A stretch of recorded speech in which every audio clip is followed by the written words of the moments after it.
Over thinking, stress, anxiety, depression का direct solution है विज्ञान भैरव तंत्र के अंदर।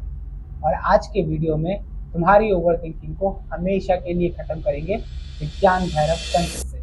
तुमने नोटिस किया हमारा माइंड कभी रुकता ही नहीं है, वो नॉन स्टॉप थॉट्स को प्रोसेस करता रहता है। एक थॉट खत्म होता नहीं है, तुम्हारा दूसरा थॉट माइंड के अंदर एंटर हो जाता है। Future, fear, memories, imaginary conversations जो बैठे बैठे तुम बड़बड़ करते रहते हो। और सीरियसली जितना तुम इसको रोकना चाहते हो, ये उतना ही ज्यादा, उतना ही एग्रेसिवली थॉट्स को प्रोसेस करना स्टार्ट कर देता है।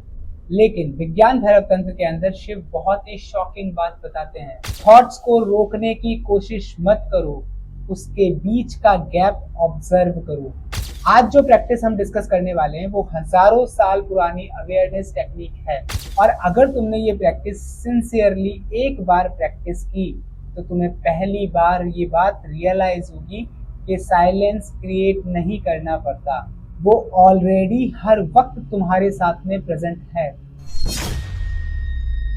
अब तुम्हारी ओवर थिंकिंग तुम्हारे थॉट्स की प्रॉब्लम नहीं है, प्रॉब्लम है तुम्हारा अनकॉन्शियस इन्वॉल्वमेंट। एक नेगेटिव थॉट आया, उस नेगेटिव थॉट के साथ में एक नेगेटिव इमोशन आया, फॉर एग्जांपल फियर आया। अब तुमने उस फियर के आसपास अपना पूरा का पूरा फ्यूचर इमेजिन कर लिया। विज्ञान भैरव तंत्र एक ही बात बताता है, तुम प्योर अवेयरनेस हो। इस बात को एक एग्जांपल से समझते हैं।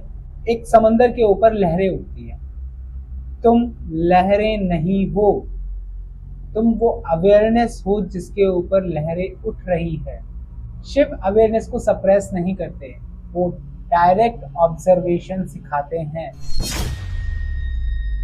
अब एक्चुअल टेक्निक को समझो। आइज बंद करो और ऑब्जर्व करो।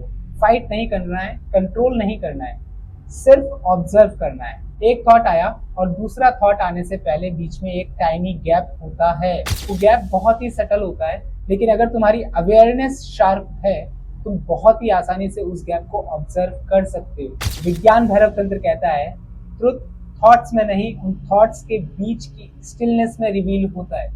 तो चलो अवेयरनेस को प्रैक्टिकल से यही एक्सपीरियंस करा देता हूँ। अभी तुम्हारे दिमाग में एक थॉट चल रहा है, ठीक है, चलने दो, उसको हटाओ मत, वेट करो दूसरे थॉट का। जैसे ही दूसरा थॉट आने वाला हो और ये जाने वाला हो, इसके बीच में एक साइलेंस आता है। ये एम्प्टीनेस कोई डेड साइलेंस नहीं है, ये एम्प्टीनेस लाइव अवेयरनेस का एग्जांपल है। सबसे पावरफुल रियलाइजेशन क्या है? तुम्हारी सफरिंग तुम्हारे थॉट्स की वजह से नहीं, तुम्हारे थॉट्स के साथ में तुम्हारे अटैचमेंट की वजह से है। जब तुम्हारा साक्षी भाव, जब तुम्हारी विटनेसिंग डीप हो जाती है तो थॉट्स आते रहते हैं, लेकिन तुम्हारा साइलेंस अनटच्ड रहता है। तो नेक्स्ट टाइम जब भी माइंड ओवरलोड हो जाए, ओवर थिंकिंग स्टार्ट हो जाए, तो तुम्हें थॉट्स के साथ में लड़ना नहीं है, तुम्हें उन थॉट्स के बीच का जो गैप है उसको ऑब्जर्व करना है। और शायद तुम ये करते करते अपने आप को, जागरूकता को, साक्षी भाव को भी एक्सपीरियंस कर पाओ, और शायद वहीं से तुम पहली बार खुद को एक्सपीरियंस कर पाओ, प्योर अवेयरनेस को एक्सपीरियंस कर पाओ। और अब जो मैं बोलने वाला हूँ वो तुम्हारी मेडिटेशन को लेकर के पूरी अंडरस्टैंडिंग को चेंज कर सकता है। क्या तुम्हारा माइंड भी नॉन स्टॉप बिना तुम्हारी परमिशन के बकवास करता रहता है? मुझे कमेंट्स में बताओ। और अगर तुम ये जानना चाहते हो कि कृष्णा ने ओवर थिंकिंग के बारे में क्या बताया है, तो नीचे डिस्क्रिप्शन में लिंक दे दूंगा, वीडियो जरूर देखना। और ऐसी एंशिएंट शिवा टेक्निक्स के लिए चैनल को अभी सब्सक्राइब कर लो। यहाँ स्पिरिचुअलिटी सिर्फ इमेजिनेशन नहीं, प्रैक्टिकल लिविंग एक्सपीरियंस है। मिलता हूँ अगले वीडियो में, तब तक आपके अंदर बैठे परमात्मा को मेरा प्रणाम।